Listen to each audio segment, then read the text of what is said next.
Hello everyone. So today we are going to talk about chapter number 3, a little level up now. The chapter 1 that we did was the sentence, quite easy. Then we did subject and predicate, chapter number 2, again easy. This time a little level up, but I'll make sure that I'll try to explain this in the most simple language. So the topic for the day is the phrase and the clause. So let us first examine a group of words. Say in a corner. Now when you will see this group of words in a corner, it makes sense. It is not the case that it does not make any sense. It does make sense. But remember the first class. This time it is not making the complete sense. Although it is making sense but not complete sense. All those group of words that make sense but does not make complete sense are called as phrases. Right? So I repeat again, all those group of words that make sense but does not make complete sense are called phrases. For example, rises in the east. Now rises in the east makes sense but does not make complete sense. But if I say the sun rises in the east, now that makes complete sense. So that means rises in the east is a phrase. Another example, the tops of the mountains were covered with the snow. Now the tops of the mountains, that is a phrase that makes sense but does not make complete sense. But when I say the tops of the mountains were covered with the snow, that makes complete sense. So phrase added with something, other group of words, makes complete sense, make it a sentence, right? So these are a few examples. Now next come is clause. What is a clause? Again examine the following. A sentence, he has a chain of gold.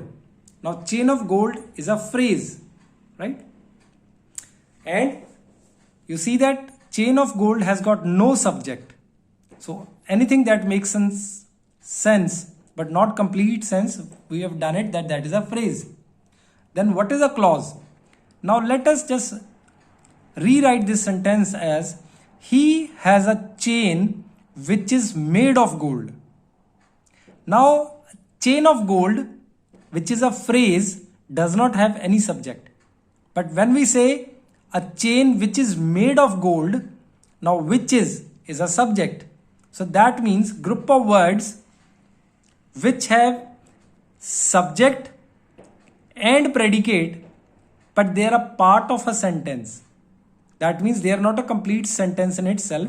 So what is a clause? A group of words which forms a part of sentence and has a subject and predicate is called a clause.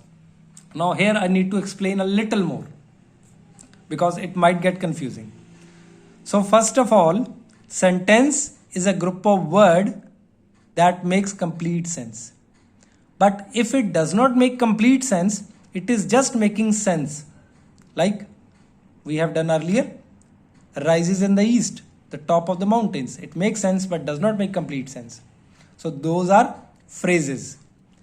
But clauses are the group of words that form a part of sentence. They are the part of the sentence.